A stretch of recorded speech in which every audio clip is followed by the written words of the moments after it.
Hey there. This is Debesh, the info security researcher. Today I am again here for a technology podcast, and today's subject is digital forensics. And our guest is Professor Sujoy Chakraborty from Stockton University, USA. So without much ado, let us bring the guest on the screen. Hello. Hi, Hello, hi, hi. everyone. Yeah, hi, Sujoy. Hi. Hi, A Debesh. massive welcome to the Thank you. podcast. And first, a one-liner. I might not have told you that. Please tell us uh, within 1 2 sentences who you are and what you do, and then we'll start the discussion Yeah. of the Okay. podcast. Yeah. So, thank you very much for inviting me as a guest speaker for this podcast. So, my name is Sujoy Chakraborty. I am an associate professor of computer science here at Stockton University, USA. And I did my PhD from the State University of New York at Binghamton, and my specialization is information forensics and security, and I mainly work on digital image forensics. So again, thank you very much for inviting me as a guest speaker. I'm honored, and yeah, I look forward to talking about the topic today. Thank you. And thank you so much for agreeing to come live, because not all people agree to come on live because they are experts. They are doing offline presentations, and uh, but most of them don't come live, and they won't agree to a unknown person like me. So you have agreed. That is why I must thank you first. And the topic will start. So, digital forensics. Can you tell us briefly that what is a digital forensics in few? Yeah, so I have actually prepared a presentation for this particular uh, like talk, Okay, so I can share that okay. if you allow me to do so. Yes, yes, yes, yes. So let me see.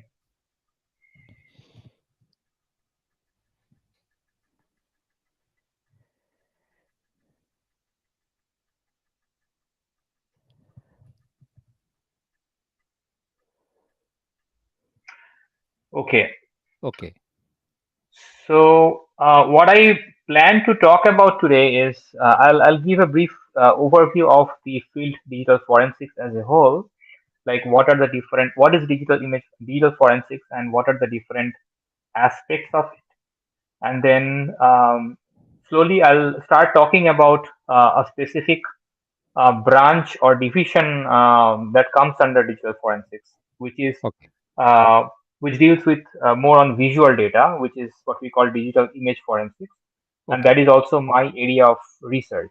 okay, So yeah, so I'll start with the broad topic of digital forensics, and okay, then I'll proceed. I'll proceed with talking about specifically on digital image forensics. okay, okay, okay, Okay, so here is the outline of what we plan to talk about today. So we will actually take an overview on digital forensics, okay, and then I'll talk about what is digital image forensics, okay, and then we'll take a brief history of photo manipulations. Like photo manipulations, it's not very recent, right? I mean, as we will see, okay, and then what are the different types of photo manipulations that are typically people do on photos, and then different types of forensic tasks. We'll talk about the task of source attribution and manipulation localization, and then passive and active forensic techniques. Like what are the different types of passive and active forensic techniques that are there? We'll talk about that. So to talk about this, so what is digital forensics? So the field of digital forensics is a science that involves the collection, analysis, and presentation of digital evidence for legal purposes. So as we typically find that in criminal cases that typically we find that for as the investigation proceeds, the forensic team comes and they collect uh, evidences, and then they analyze and present those digital evidences Okay. for legal purposes, right? Okay. So this involves identification, acquiring, Okay. analyzing, and reporting on data stored electronically. Okay. And the main purpose of this is to preserve evidence and uncover information that helps investigators reconstruct past events, Okay. right? So, uh, and again, like I would like to mention that, like, if you have any questions at any point of time, let's just Okay. feel free to interrupt me and ask question. Like, I mean, I would be very happy to answer those questions. Okay. Thank you. Yes. Now, the purpose of digital forensics is to preserve evidence and uncover information that helps investigators reconstruct past events. Okay. Right. So typically, what the forensic team does is to like they collect evidence and they try to preserve the evidence and uncover information with the help of which the investigators can reconstruct the past events. And the Okay. goal is to maintain the integrity of evidence and ensure it is admissible in lawsuit in a court. Right. So it's very useful in many situations, as we all know that it's typically used to investigate cyber crimes, then data breaches, then criminal and civil investigations, and so on and so forth. So typically, it involves scientific methods that are reliable, accurate, and repeatable.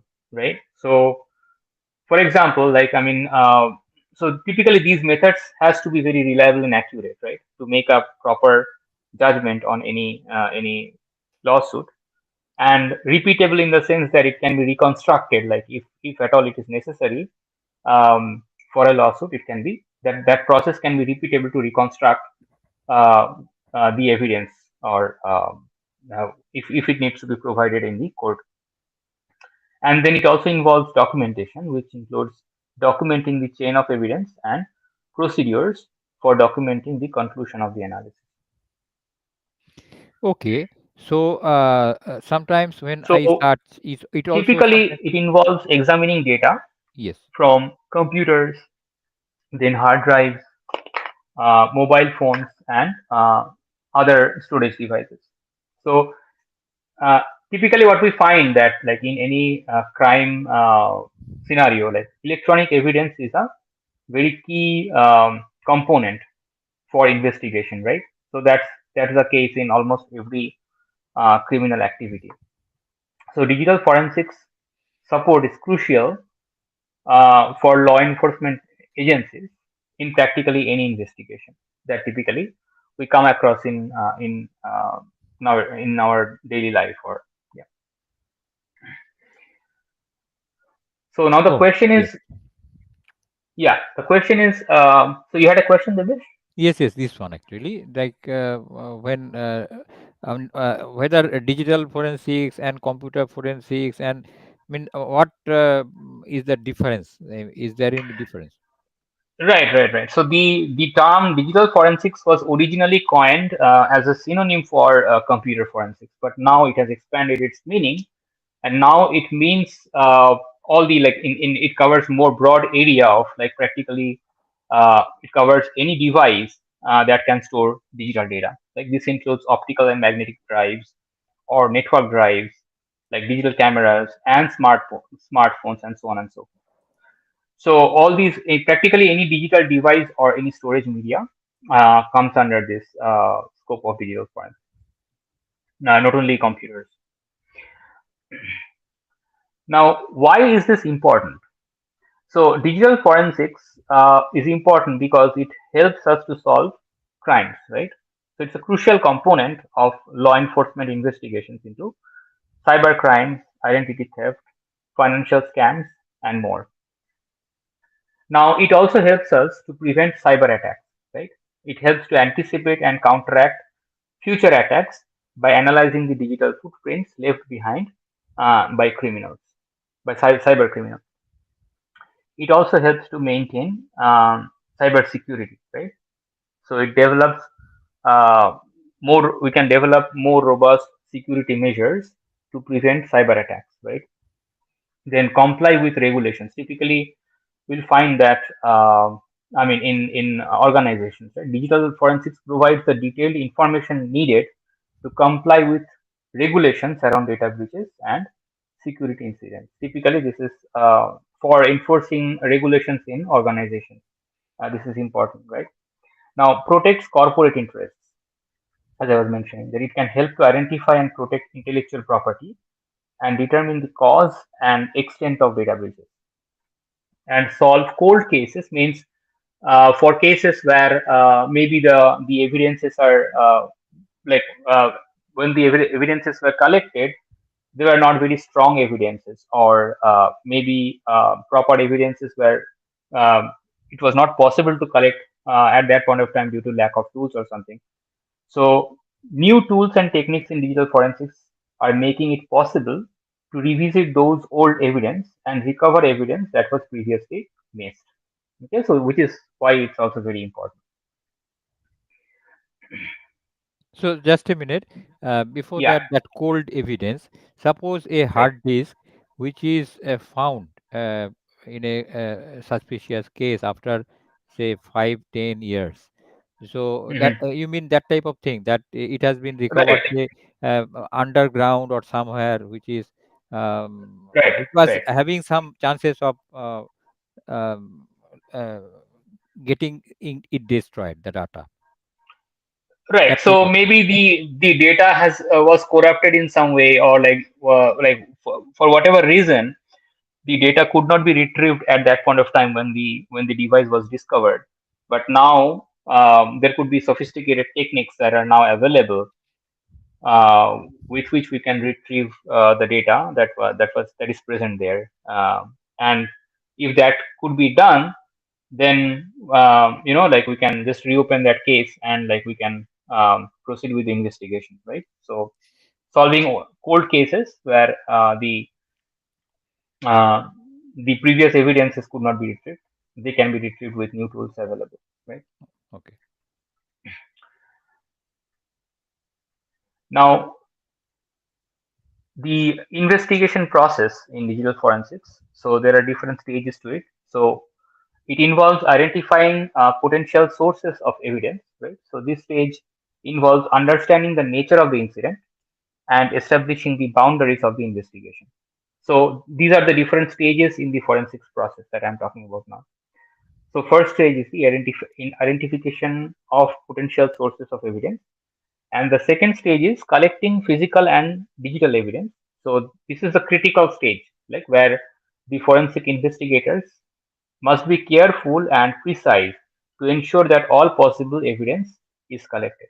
So they carefully uh, like like try to search all the relevant evidences, okay, and then they collect all the evidences and then analyze.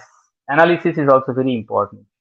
Investigators use advanced forensic data analysis techniques to accelerate the analysis process. So after the collection of data, it has to be analyzed, and based on that, we have to document the findings of the analysis. So the next stage is documentation, where the investigators document their findings to provide a comprehensive overview of the entire investigative process. And then reporting and presentation. The findings are processed into actionable intelligence and presented for prosecution. So these and are and the just very, a yeah. minute that collecting physical and digital evidence. So say after the evidence is retrieved or the device is inspected, so Hmm. it can also be preserved and later also it can be reinvestigated, isn't it? And while investigating, Absolutely. is there any chance that that is an investigation process actually does some like uncertainty principle, like some touches on the uh, information and it is getting corrupted? Is there any that type of chance?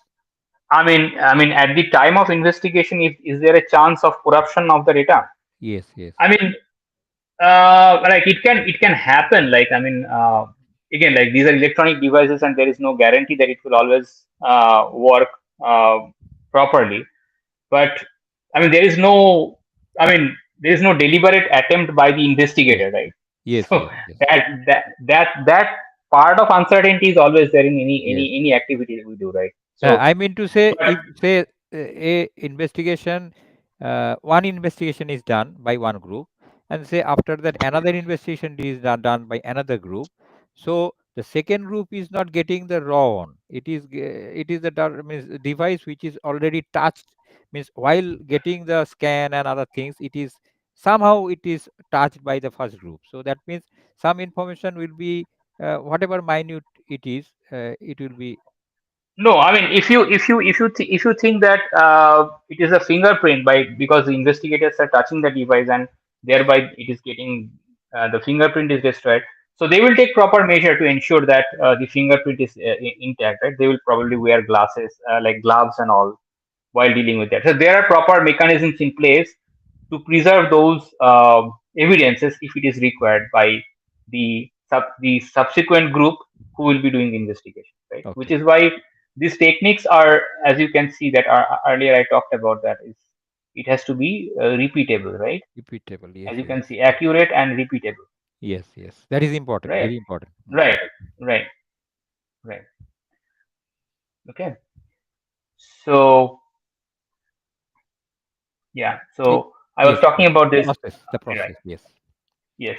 So now let's talk about different branches of digital forensics. So, or different areas, we can say that computer forensics, which involves collecting, analyzing, and preserving electronic data to investigate computer-related crimes.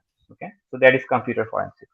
Then mobile forensics involves extracting and analyzing data from mobile devices, such as we can extract data on call logs, or for instance, text messages or emails, photos, videos, and GPS data, right? We can track the location of a mobile device um, to, like, I mean, to trace where the criminal might be located at a certain point of time, right? Or like whether that the person was present at a certain location when the crime happened, right? So that kind of thing. Then database forensics involves analyzing stored data or data residing in databases. Okay. Then network forensics involves monitoring and analyzing cyber network activities such as attacks or breaches or system collapse and so on and so forth. Then there is email forensics, which involves tracking cyber crimes that happen through sending suspicious emails, right? Like phishing emails and other techniques. And then there are malware forensics, like in that involves analyzing and investigating malicious software to determine its origin, purpose, and potential impact risk. So these are different types of or different branches of digital forensics. Um, then another thing that I'll talk about is image forensics. I'll talk about subsequently, which deal with visual data, right? Yes, yes. So yeah, so I mean these are mainly the domains, the different types of like application areas where digital forensics is applied. That I mean. Okay, okay. Now, digital forensics and incident response, so DFIR, it's basically a specialized field within cybersecurity that focuses on identifying, investigating, containing, and responding to cybersecurity incidents. Right. So typically, it involves both digital forensics as well as incident response. So this so first is it involves collecting, analyzing, and preserving digital evidence left behind by a cyber attack. That comes under digital forensics, and then we have to do an incident response. So essentially, reconstructing the events of an incident to pinpoint the root cause and potential culprits. So the key points to it this are like this is a combined discipline. So it combines digital forensics, which involves collecting and analyzing digital evidence, and incident response, which focuses on taking immediate action to contain and mitigate a security breach. Right. And so the investigative process typically involves So the DFR professionals examining various digital artifacts, like for instance system logs or network traffic, then file system data and memory dumps, to identify malicious activity and potential attacker area. So some of the applications, for instance, include like internal investigations, some other criminal investigations, civil litigation, and responding to data breaches. Okay. So I hope you all are following so far, and let me know if you have any questions in between, and I can answer those Yes. happily. So yeah, Yes. now, so the important aspects of digital forensics within DFIR. So one aspect is evidence collection, of course. So properly preserving and acquiring digital evidence from compromised systems to maintain chain of custody, right? And then after the evidence is collected, we have to analyze the data. So data analysis is a key aspect. So examining collected data for anomalies or suspicious patterns and indicators of compromise. Then malware analysis, analyzing malicious software to understand its functionality and origin. Right? If some malware is present, then we have to understand its functionality, like what damage it does on the system and its origin. Then important aspects of incident response is, first is incident detection. So identifying a potential security breach through monitoring and alerts. So previously we talked about the so because DFIR combines digital forensics and incident response. So we previously talked about digital forensics. Now we're talking about incident response. So important aspects of incident response within DFIR is, first is incident detection, where we identify a potential security breach through monitoring and alerts, right? And then containment, so isolating the compromised system to prevent further damage, and lateral movement of the attacker, so that the attacker may not cause further damage to the application as a whole, right? And then eradication means removing malware and restoring affected systems to a clean state. So basically dealing with the damage that was caused by the attack, right? And then recovery means implementing measures to prevent future similar incidents and improve security posture. Okay, so these are different important aspects of incident response within GFIR. Yes, I have a point like as Yeah. earlier it is told that that core data like when this is the incident response is it actually showing that the chances of getting the data, I mean the data like a containment, that isolating the compromised system to prevent further damage means Mhm. is it like protecting it or um, while doing it it should not be damaged, means No, once the some damage has already been done, now okay, we have to ensure that no further damage takes place, first of all, and then whatever damage has happened, we have to recover from that scenario, right? okay, it has So to be there are that two way. aspects, Yeah. right? So first of all, we have to I mean isolate the compromised system to prevent further damage and lateral movement of the attacker. We have to stop the attacker from causing further damage to the application as a whole. And secondly, we also have to make sure that we can bring the system back to a clean state before the attack was done, right? Oh, I So see. that's basically the part of eradication and recovery, right? Oh, So removing malware and restoring affected systems to a clean state. okay. So this can be done in different ways, right? For instance, we can so if there were uh, some corruption on the database, let's say, like if some data is corrupted or something, then we can always roll back to a previous committed state point. So there are repeated commits that happen on the database. So we can actually bring the system back to a previous stable state. Okay, so yeah, so that is basically a part of the Process. recovery, Yes. right? Like eradication and recovery. So to bring it back to a clean state, Original clean and state. Yes. As far right, as and possible. yeah, absolutely, yeah, and implementing measures to prevent future similar incidents and improve security posture. Right, we have to make sure that similar incidents can be prevented to happen in future.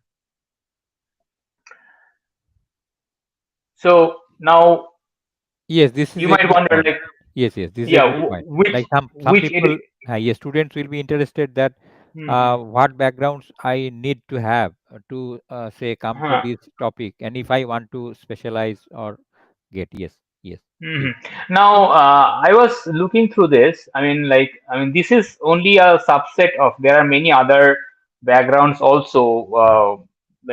For instance, in fact, even math or stat background people also, they can also go and specialize in digital forensics. yes, So very it's well, not yes, yes, yes, in right, some right. Because specialized way, yes, yes, yeah. So it's these people like that, BS degree in bachelor's degree in computer science or cybersecurity, or yes, yes, postgraduate diplomas in computing, then yes, information security and forensic cybersecurity, or a certified forensic computer examiner certification. So all these are valid backgrounds for specializing in digital forensics. But not only that, like even like people from math or statistics background, they and can even also physics background, I think.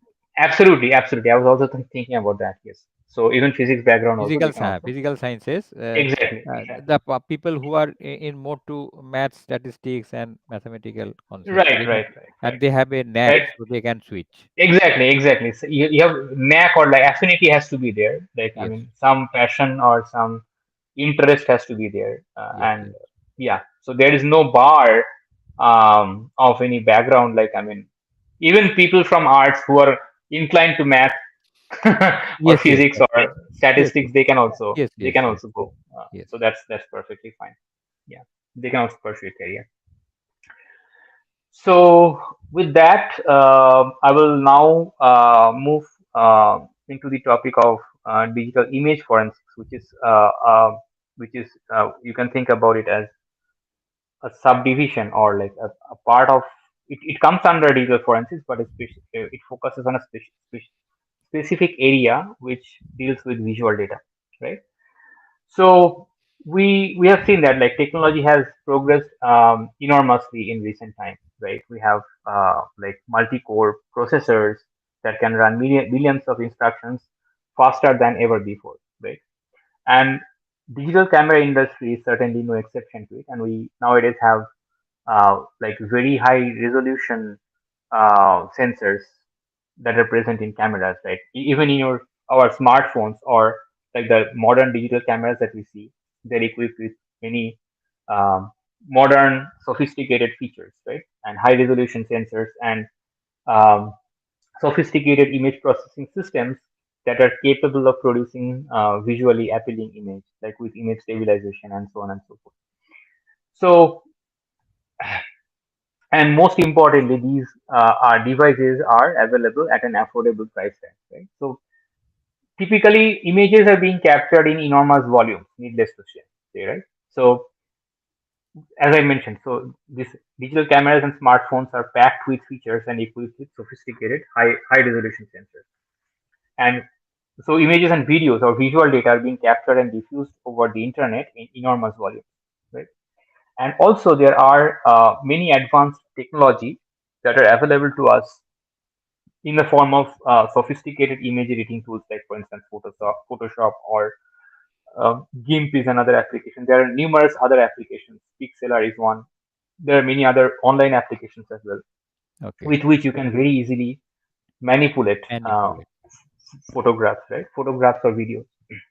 So as a result of this, like modifying the content of an image with no obvious trace has become easier than ever before. So typically, we don't need to be an expert to perform this kind of manipulations. We all do, right? Like even before uploading our photographs to social media, right? Like for instance, you take your selfie, and then before uploading it to let's say Facebook or something, or Twitter, we do edit, right? We edit, we make some cropping, then we some adjust some like filtering, uh, change some color effect and all. So we do various kinds of editing. So this kind of editing, like modifying the content of an image, is very easy nowadays with the help of these tools. We don't need to be an expert in image processing to perform this kind of processing, this kind of manipulation. But you can do it, isn't like say I modify a image using those software. You can by your expertise, you can find out that this is modified. I mean, there are many tools. That's basically the goal of image forensics research. That's that I'm going to Yes, talk about now. yes, yes, yes, So yes. there are many techniques that are typically involved in this field, which basically aims at doing that task. Okay. So so the bottom line is that we can no longer trust what we see in an image. So for instance, if you look at this image, like we have this guy standing on the top of the World Trade Center, and we have that airplane in the background, as if when the plane was hitting the World Trade Center, He that was guy was standing on the standing top on the. rooftop of the World Trade Center. And then again, this photograph is obviously fake, Hmm. right? But it looking at the photograph, I mean, because you know the semantics, we can tell that okay, this is a fake photograph. But looking at the photograph, it's very hard. We cannot tell that okay, this is a fake image, right? So there is, but we cannot trust what we see in an image. That's what we stress here. So I mean, images or visual data to be precise. This has become an integral part of our daily life, and Yes. we are using images or videos in many critical applications, such as, for example, as an evidence in a court case, right, in a lawsuit, or as a proof of damage in road accidents, for example, for insurance claims. So, I mean, for such critical applications, it's very important for us to be able to verify the authenticity and Authentic. integrity of the visual data Yes. that we are using, right? Yes. That is, so for example, if an image is being presented as an evidence in court, we have to make sure that that image is genuine, right? And it has not been processed or tampered or forged in some way, right? So, the goal of digital forensics is to address this problem. Now, if we think about uh, photo temp photo tempering or photo manipulation per se, this is not something very recent. Like it actually started quite some times back, like in the middle of 18th century, as soon as like the first photographs were started being captured.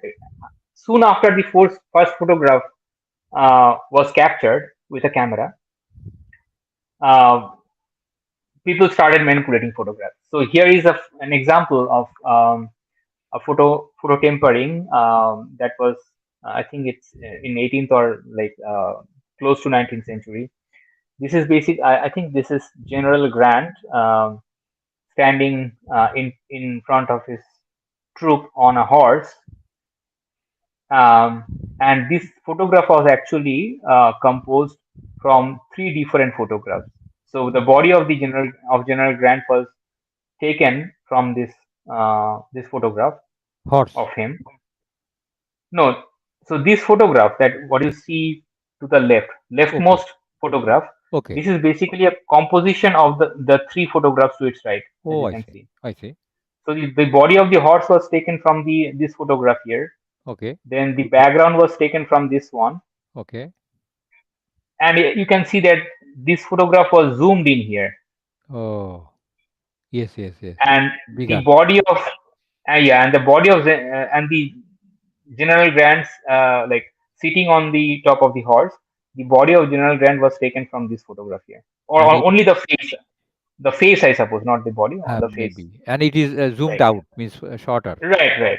Yeah. So this is again of a composite photograph. This was an example of photo tempering, like that was quite old. Um, so as soon as people started capturing photographs, they started manipulating as well. So Um, Here is another example where this is Stallings, and the photograph to the right is the original photograph.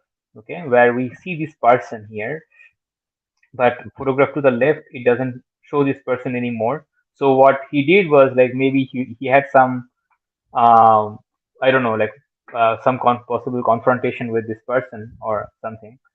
Something happened, and then he just removed him from the picture, from the image. Okay. So, and here is another funny example. So as you can see that Albert Einstein is riding on a bike, and we Again, have this yeah. explosion taking place in the background. And again, this is also a fake image, of course. And this was a composition of these two images. Um, so this the picture of Einstein was taken from the image, and here it got flipped, like as you can see here, and it was superimposed on the image where we see the explosion on the background. And it turns out that this explosion actually took place many years after the death of Einstein. So these are two completely different, like time, depicting two different times. But again, this is a composite picture. So this kind of photo manipulation actually started happening. Uh, I mean, long back from today. So it's not very recent that people have started manipulating photographs. But nowadays, it has become much more easier with the advent of these kind of sophisticated tools like Photoshop and GIMP and whatnot. So then, this is a recent example where this Iranian missile launch, where we see these missile launches. So to the left, we have the original image, and the middle is the forged image, and the right shows where how the forgery was done. So this missile was copied and pasted here. So this is a copy move manipulation. We'll talk about that subsequently. And the goal was here to depict, uh, like, I mean, that to portray the, view of that, okay, we launched more missiles than the number, than what was actually launched. So Yes, maybe yes, to depict more military power of Iran, yes, yes, it was done like that. That yes, okay, more missile was launched. Okay, yes, so that kind of thing. Now there are some more examples. Like we have, like, the CVS pharmacy is a popular pharmacy in America, and they actually recently banned photo manipulations for store beauty brands. So as you can see here, that yes, to the left we have the to the right we have the original image, and to the left the digitally altered image after, like, like, I mean, uh, doing various kind of editings that we usually do, right? I mean, And smoothing or mostly all the cosmetics ads, maybe exactly, they use that only, that manipulation. exactly to make it look visually appealing, and, like, Yes, in the way to market the product in a better way, which is, like, I mean, which is not ethically right to do, yes. right? So yeah, again, like CVS Pharmacy, they actually recently banned this kind of photo manipulations for their beauty brand products. And now there are the other examples of, like, funny examples of images. Like, these are computer generated images, which are obviously fake. Um, uh, but again, like, I mean, through computer graphics also you can generate uh, like non-genuine images which are not Mm. captured by camera, right? Yes, yes. And then there are deep fakes, right? So we know with this generative, um, like, uh, what we call Artificial generative intelligence. AI, Uh, generative AI. So yes, this is the most recent developments in the field of machine learning or deep learning, the generative adversarial networks with which we can generate images. So basically, how this works is basically that we have two deep neural networks. They compete with each other in an adversarial setup, and um, the generator is a network that learns to, actually, we have a statistical distribution, and the job of the generator is to generate samples from that distribution. So the generator has to learn that distribution first before it can generate samples from that distribution. And the other network is the discriminator network, whose job is to detect those samples generated by the generator as fake. So initially, the generator simply generates random noise. So those can very easily detected by the generator as the discriminator as fake. But as the training progresses, the generator gets better and better in generating samples from the distribution. Okay. And at a at a certain point, when the training completes, it can create samples so accurately from the distribution that the discriminator can no longer distinguish that as a fake sample.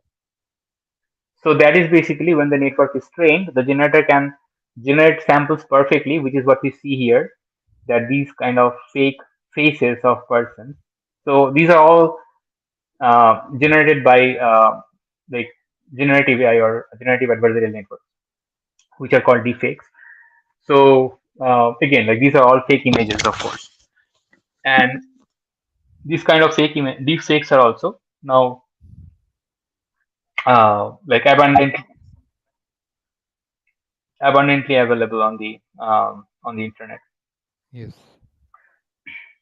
Okay, so now what is digital image forensics is basically the science that is targeted to developing sophisticated techniques to reveal this kind of fake images or fake visual data or manipulations on visual data.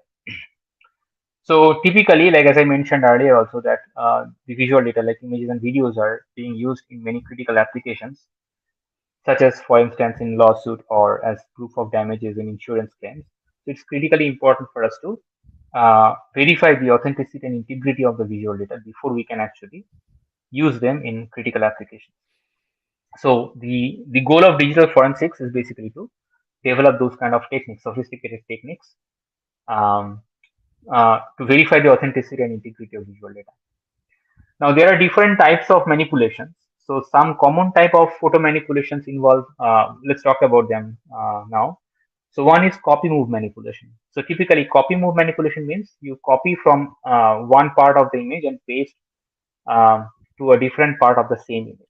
So typically, you do that, like for instance, when you're trying to hide some object in an image, or you are trying to make a crowd appear larger. I'll give an example. Then we have image splicing, which is basically a composite manipulation. You take one part from an image and paste on a different image. Then brightness adjustment, you can adjust brightnesses, and resampling means you can zoom in or zoom out. Then you have when computer generated images are there, deepfakes are there. So we already show those examples earlier. So let's talk about this copy move manipulation first. So it's basically it's a very common and widely used manipulation. It's very popular among the attackers.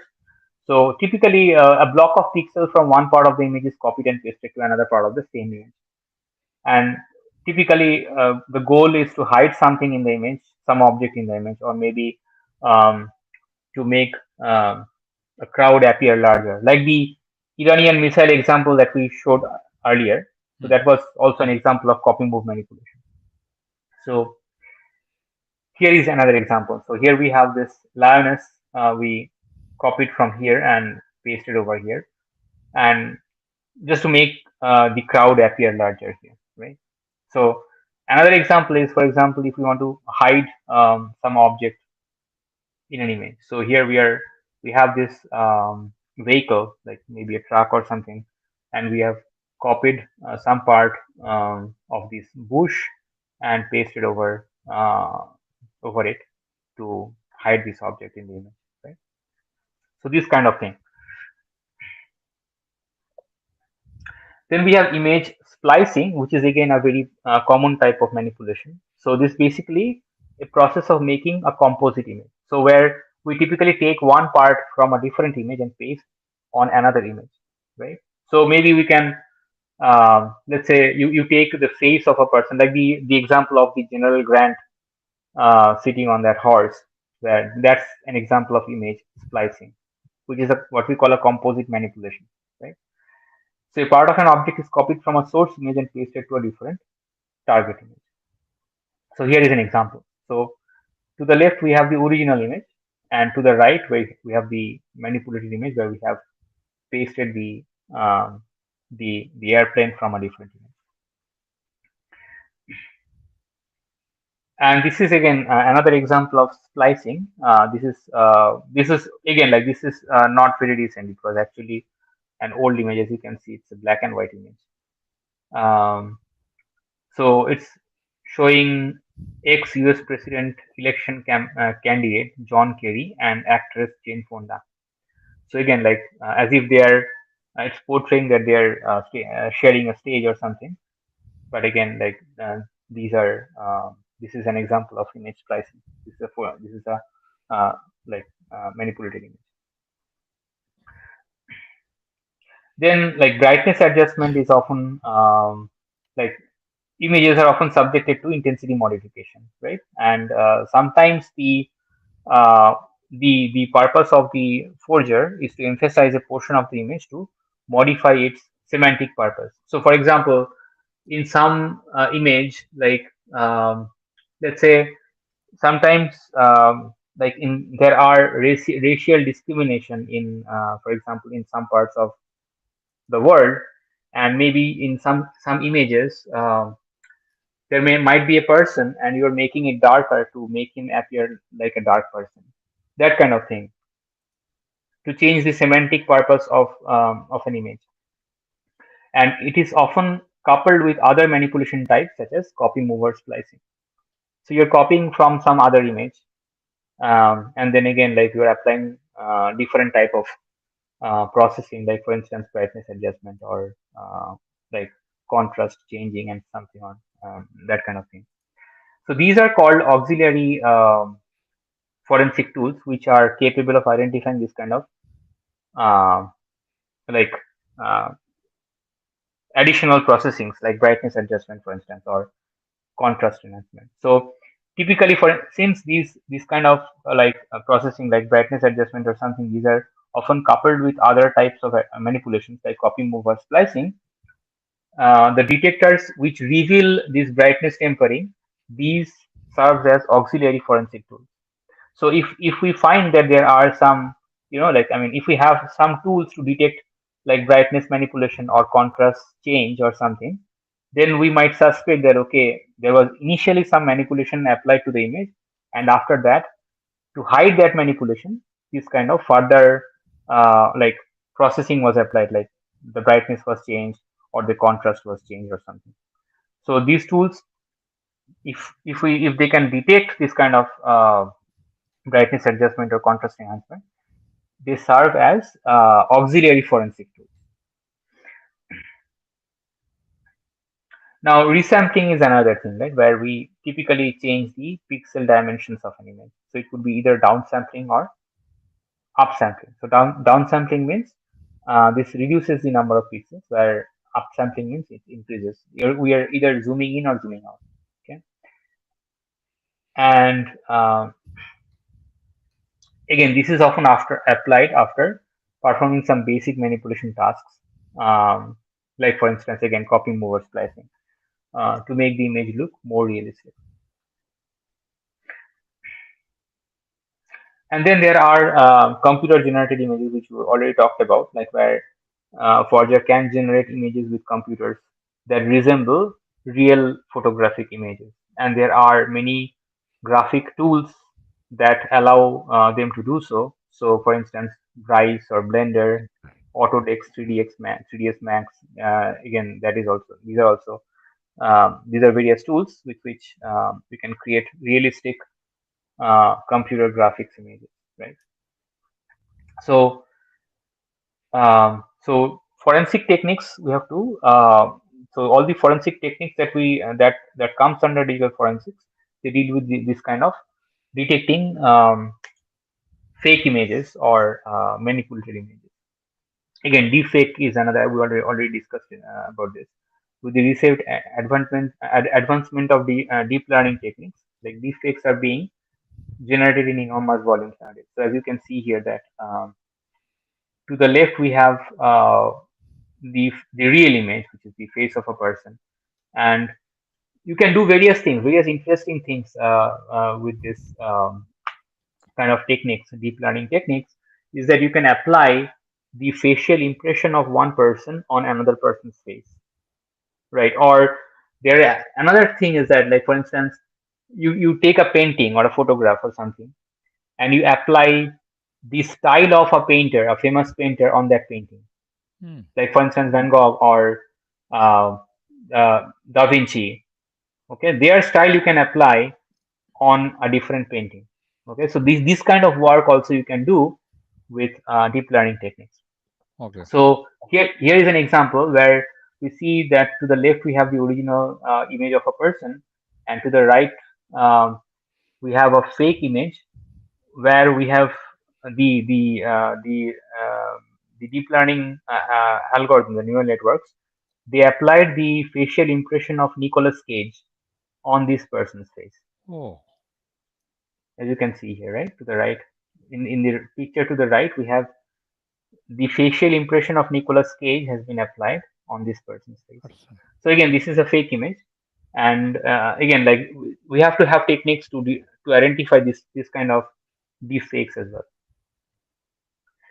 So again, we are repeatedly telling this to stress the importance of this, that we cannot simply trust what we see in an image, and we cannot take the authenticity of an image for granted, and there has to be sophisticated techniques to be developed to reveal the processing history of an image or video. So digital image forensics is a science that is targeted to reveal manipulations in digital images. So um, now let's talk about various important tasks that comes under this field of digital forensics.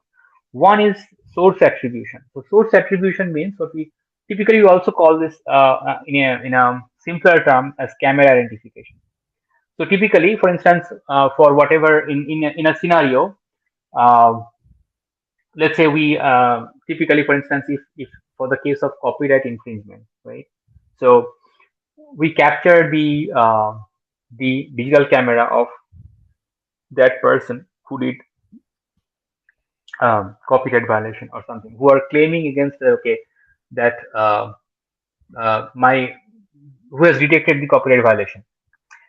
So here we can devise, we can actually um verify that okay these pictures were actually captured by this camera or not. okay. So we can actually trace down the owner of digital content. Yes. So if someone claims that okay this image is my image, Ah, and that person is charged, is accusing someone else as copyright violation. yes. Okay, Yes. now we can verify whether that person is telling the truth or not by okay by challenging him that okay you are claiming that this is your image. How can you prove that? Then that person can present that okay I took this picture with my camera.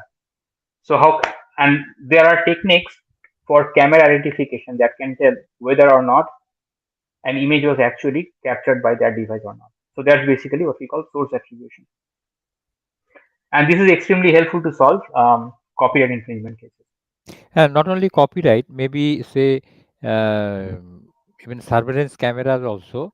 Which surveillance Right, right, camera, whether it is from this surveillance camera or that surveillance camera, or exactly. a modified thing in submitted as a surveillance Right, right, camera. absolutely, absolutely, yes, yes. For any evidence, like I mean, if someone challenges that in the court that okay, what is the proof that you are claiming that okay this video is from this CCTV? What is the proof that this video is captured with this CCTV and not from other CCTV? Then you can actually compare, like this is there are techniques of fingerprint matching, like every device has a fingerprint, Yes. and you can extract the fingerprint from the video or an image, and you can match that with the sensor fingerprint of the device uh, for this kind of camera identification technique. These are forensic techniques again. Then we have manipulation localization, where typically we identify pixels which have been manipulated in an image or a video. So this is basically the task of what we call manipulation localization. Which areas of an image are manipulated, or which pixels are manipulated, changed, right? And this enables us to find manipulated content in an image. right? And this is also very important in court cases because an image might be presented as an evidence there in court, and if it is manipulated, then there is a problem, and we cannot trust that image, and we have to detect those kind of manipulations, right? It So is maybe. interesting. Like even in a recent case, if I remember, uh, uh, I'll mention that in a recent case in India, means that surveillance data for say 27 hours or 30 hours had been submitted to the Mhm. investigation agency, and the agency says that only say 15 or 20 minutes are available, other things are rubbish. Right, right, right. So that means I know whether your that point. Yeah, rubbish thing are manipulated exactly. by the criminals or Hmm. police or somebody else Hmm. also is a part of investigation, deep investigation. And if the investigation agency has got the expertise, and if they utilize the expertise, they can find out that whether it is a afterwards manipulated garbage or a malfunction of the CC camera. Hmm. That is it. Right. Yeah. I mean, we have to look into it. Like, what exactly is there? Like, I mean, and then we can possibly like, I mean, surmise what's going on there. Right? Yes, yes, Yeah. interesting. But I mean, again, these are very important techniques. Like, if any images. So, for example, if someone tries to make a false claim that, okay, or if I want to uh, accuse a person in the charge of a murder, right? And where we have a picture of a person shooting at someone, and if I paste, like, I mean, the face of a different person on that image, that person's face, um, to just accuse a different person, then that's a photo manipulation, and like, that image is no longer credible, and we have to have techniques to identify those kind of manipulations before we can use an image or video as an evidence in court, right? So this manipulation localization itself is a very important part, a very important task in image forensics, and there are many techniques for this manipulation localization as well. So here is an example. So again, these examples. These examples are from a research database, which is the realistic tempering dataset, uh, by Powell Koras, a researcher in digital image forensics. Now, to the left, we have this pristine or original image, and then here we have the manipulated image, where we have, as you can see, this the picture of this girl copied from a different image, and here we show the ground truth here, like which pixels are manipulated. We are showing that in the form of a binary image, where white means it's manipulated, and black means it's genuine. Okay, so each pixel is either 0 or 1. So again, this is splicing manipulation. If you think about the type of manipulation here, so camera identification. So there are different techniques of camera identification and photo manipulation localization. So typically, these camera identification techniques are based on traces of noise left by camera sensor. So this is basically what we call sensor fingerprint matching. So just like every human being has a unique fingerprint, every digital camera has a unique sensor, and the fingerprint of the sensor is unique, and that fingerprint is present in every image captured by that camera or smartphone. Okay. Now, and how does it happen? Like, I mean, so it's basically, it arises, this sensor noise, or what we call the fingerprint. This arises from um, the inconsistency in the manufacturing process of the sensor, or the imperfections of the materials that are typically used in constructing the sensor. You, no matter what methodology you adapt, you can never it is never possible to manufacture two camera sensors or sensing elements exactly identically, right? It's never Yes, possible, yes, right? There has to be slight variations yes, among each sensing elements that are present on sensors, right? Of two different cameras, even if they are from the same manufacturer and the same camera model. yes, Let's say I have a Nikon D70, and you also have a Nikon D70. Our devices can never have the same exact sensor. yes. There has to be certain slight Difference. variations of individual pixel elements, right?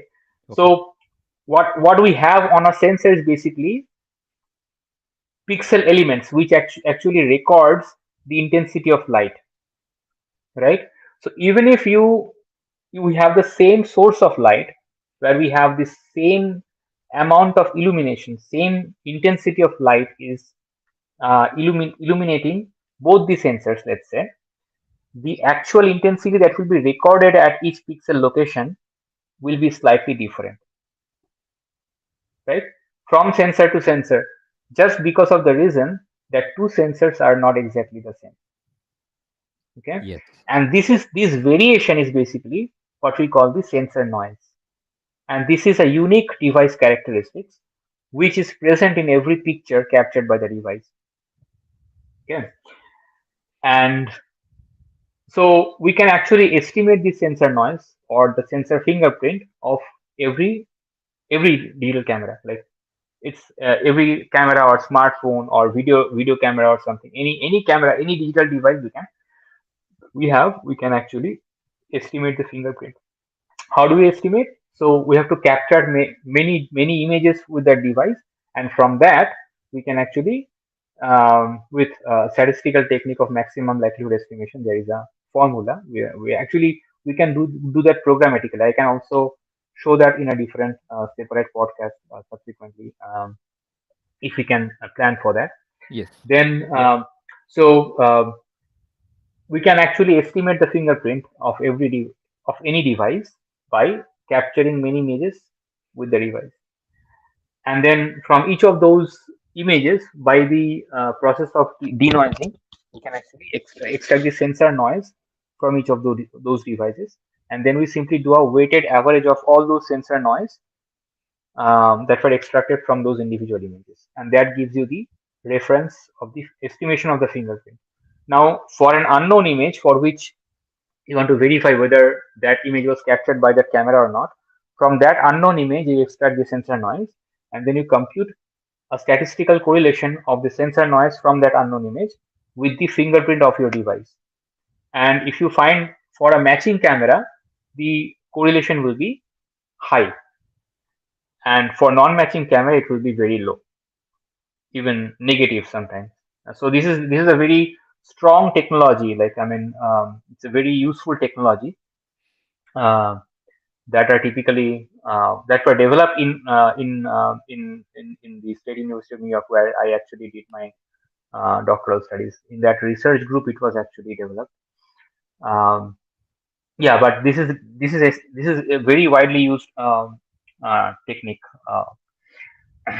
that is being used by even in like law enforcement agencies across um, uh, USA, Different or parts even of the world. even worldwide. Yes. Mm. So yeah, so this is camera identification, and then there are manipulation localization also. So there are manipulation localization techniques which are broadly divided into two categories. We have active techniques and passive techniques. Now, active techniques involve like uh, securing the device at its source. That means there has to be some mechanism in place, like to insert some kind of like, let's say, signature or watermark in the image at the time of capture. So that's basically so what happens is, if some manipulation is there, if some attacker applies some manipulation, then from that manipulated image, if you recompute the watermark or the signature, it will not match with the original signature Okay. of the Okay. device. Okay. So that is the active technique. But the problem here is that I mean, for most of the consumer cameras, we don't have that mechanism in place of inserting the signature or watermark. So I mean, that for this kind of active techniques to work, we have to protect the device at its origin, and we have to make sure that we have that mechanism in place that inserts a digital signature or watermark into every image that is captured with the device. But that kind of mechanism is not present in majority of the consumer cameras.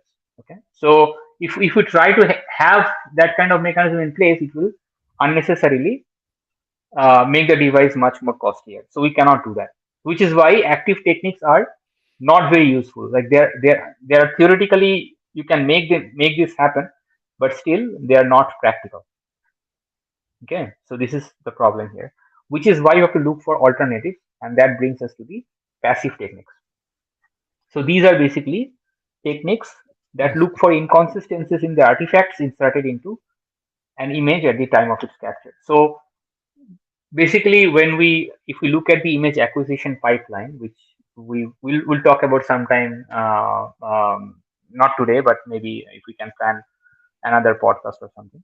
Yes. So when we capture a device, capture an image with any digital camera or smartphone, so this image capturing process, there are various stages to it, right? So it goes like through different components in the camera, right? So we have the color filter array, then we have the sensor. So at each stage, there are some artifacts that are introduced into the image.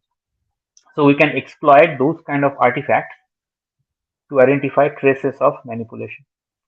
So typically, these passive forensic techniques they exploit. So if some manipulation is applied to an image, that would create inconsistencies in those artifacts.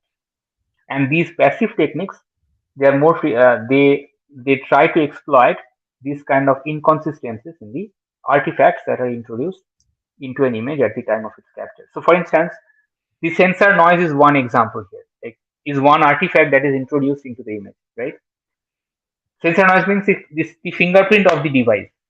So if some tempering is done on the image, it will actually destroy the fingerprint that was present in that In region that of the sensor, image. yes, of the image, yes. In Sensor, that image. sensor specific noise or sensor specific things will be Right. changed. Right. So if we make changes to an image, if we let's say if we do some copy move manipulation or if we do some image splicing, that means that part of the sensor noise, that part of the fingerprint that was originally present in the image, that will be destroyed. So now if we compute the statistical correlation on centering every pixel, if we just consider a small analysis window and we repeatedly compute the statistical correlation, we'll actually see that we'll get a correlation map where in the manipulated region we'll have the low correlation, a very low correlation. So this is basically a passive forensic technique of identifying photo manipulation. Then there are other forensic techniques as well, which like I mean make use of color filter array based techniques, where because typically what happens is, so for most of the consumer cameras, the so at each pixel location, this color filter array, it's in bare pattern, what we call, means at each location, ideally what happens is at each location we have an intensity of red light, green light, and blue light, right, for a colored image, RGB image. But actually, the camera sensor at each location, either it stores either the red color or the green color or the blue color, not all the three colors at the same time, because that would make the camera more costlier. The Mhm. missing two colors are computed by statistical interpolation. So they are from the neighboring intensity value. Yes. So there are certain correlations among the neighboring pixels. And now if you make some kind of manipulation to a pixel, to an image, then that correlation is destroyed. So again, you can devise. There are passive forensic techniques that exploit that kind of anomalies in the neighboring pixels of a manipulated image. So these are all examples of passive forensic techniques. And for us to understand it better, we have to have an overview of image acquisition pipeline, which is, I think we don't have time Yes. for that Yes. today. Yes. And if we can plan on Yes. another day, Okay. we can talk about that Yes. more. Yes. So with We will that, I arrange think some series. Yes, series. yeah. So Mm. I can conclude my talk now, and I Yes. will be very happy to answer. Again, I thank Debesh for inviting me as a guest speaker. I'm honored, and it was very nice. And I actually look forward to meeting all the attendees. And if yeah, I'll be very happy to answer any questions. And just feel free to shoot any questions you may have, and I'll be very happy to answer those questions. Thank Yes, you very much for your kind attention, for yes. listening to me. Thank you. Some one or two person. I hope they joined, because it is shown here sometimes one or two attendees other than we two. But most likely, unlikely that there are many. But however, I have many questions, and since this chat will be a recorded thing on LinkedIn, I hope later we can utilize this. Not only LinkedIn, it is simultaneously on YouTube also, so we can Yeah, wonderful. yeah, we can expect that some people will join later also, watch it and ask some question. But I have some Very questions, nice. and which are actually Yeah, very question means um, interesting queries connected to this, and which is actually pose some questions from our real world scenarios, like we always see in the news, like in our country there are so many investigations going on by the central correct, Bureau of Investigation, CBI, and correct. Information Hmm. Directorate, ED, and the common citizens like we, they don't know what is happening in the background. And say, suppose one example, in the recent past, in August, there was a horrific murder inside an hospital in Kolkata, and the CCTV, everything, data should have been available, but it is a fishy matter that something happened, that some CC camera data were not available, and some data were not available, but some data which were submitted to the CBI by the Kolkata police, and it was about, say, I don't remember exactly, about 30 hours, and I was every time I was having a question that is it funny, like in the Supreme Court, the CBI representative is telling that they have given us 30 hours of video data from the surveillance, one or two many particular room cyber surveillance data, and out of that only 15 or 25 minutes are visible, other things are rubbish. So as you mentioned, just uh, like passive, uh, uh, Hmm. what is that, passive? Passive forensic techniques. Yes, passive forensic technique. So I am curious whether CBI has taken that particular, many, not particular, many CC cameras from Arjikor Medical College and Hospital, and put it to the Central Forensic Research Laboratory, CFSL, Science Laboratory of India, and whether they have used that passive forensic techniques to make out that whether these rubbish data are manipulated by Abs- somebody afterwards, or it is connected. I mean, they should have done it. I don't know, but um, we guess many things are done by the Central Forensic Laboratory and Yeah, I CBI. mean, like, it's So it's a very very valid point that you have raised here. Yes, yeah, I yes, mean the and I then mean nobody, yeah, and I heard in in the Supreme Court, with due respect to the Chief Justice, ex Chief Justice, and his colleagues, they only expressed, we are surprised, but nobody made concrete demands that have you done this, have you made this investigation. You are saying, CBI is saying that no, the data is rubbish. 30 hours of video, and more of the only 15-20 minutes are visible, other are rubbish. So you cannot actually go away with these. You have to utilize that passive forensic technique and many other techniques, because they have experts like in the Central Forensic Science Laboratory. If they have put yeah, the things to the Central Forensic Science Laboratory, then a lot of things might have done, or I don't know whether they have exactly, done it. exactly. Whether actually it's basically reconstruction of processing history, right? Processing history reconstruction means what are the different processings that were applied to a certain data after it was captured, right? So that kind of, if it is subjected to that kind of uh, a series of techniques, that it could have revealed that okay, yes, I mean there were malicious attempts to suppress the content. So possibly they didn't hire any forensic experts or something, or maybe they didn't have the intention to do so. I don't know, but I Intentionally, mean, yes. Two, either of the two. And frankly speaking, I have viewed many during August, September, October, November, many all top news channels, and they are experts, so-called experts, I should say. Nobody discussed anything Mhm. like that. Nobody. I mean, they Right. brought some experts, external experts to CBI or ED or whatever Central Forensics Science Mhm. Laboratory. They are maybe ex-staffs or ex-research scientists or ex-police investigation officer or ex-CBI officers, but nobody discussed about this, that the CC cameras, that fingerprints, like that noise fingerprint, that passive forensic techniques, whether this is apply or not. I mean, they are shouting. I mean, not only one, two, three, four hearings in the Supreme Court. The CBI, that with due respect, that chief, that Solicitor General is just selling that they have given data of this, but most are rubbish. I mean, Mhm. it is a fun, or it is something purposeful, hiding something, either of the Right. two. Yes.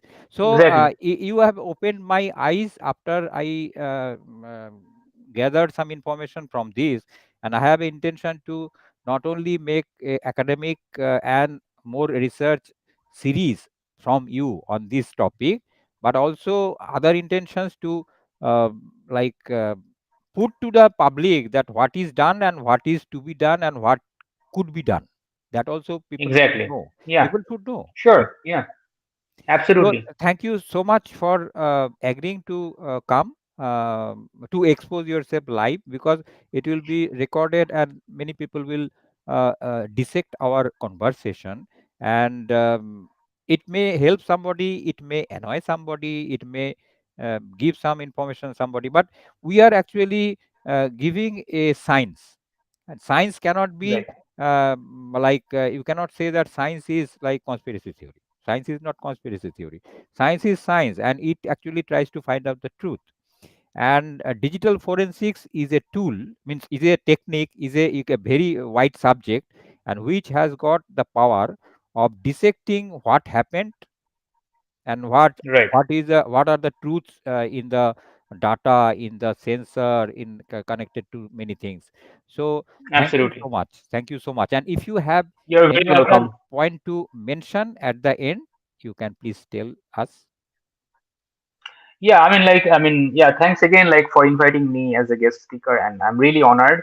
And again, like, I would love to meet like many other like-minded people or researchers who are interested in this topic or similar topics. And I would look forward to sharing thoughts and ideas, and that would be mutually beneficial. So thank you very much for inviting me. Thank you. So I also thank you from the bottom of my heart for agreeing to come, and we'll make more such interactions, live interaction, not only live interactions, also in the background interactions, so that we can also collaborate and have more such, also some inside research also, and also something which can be given a information to the people of uh, our country and other countries. So Sure, thank you so absolutely. much. And before ending, maybe I will just a few seconds. I generally uh, started with that music. So I'll play that music, and I will end that. Okay. And I wish everyone a very happy new year. Thank you. Yes, everybody should have a very peaceful, prosperous, and enjoyable new New year. calendar year. Okay. So Yep. let us buy and close the stream. Unless I Okay. close it, please stay with me. Okay.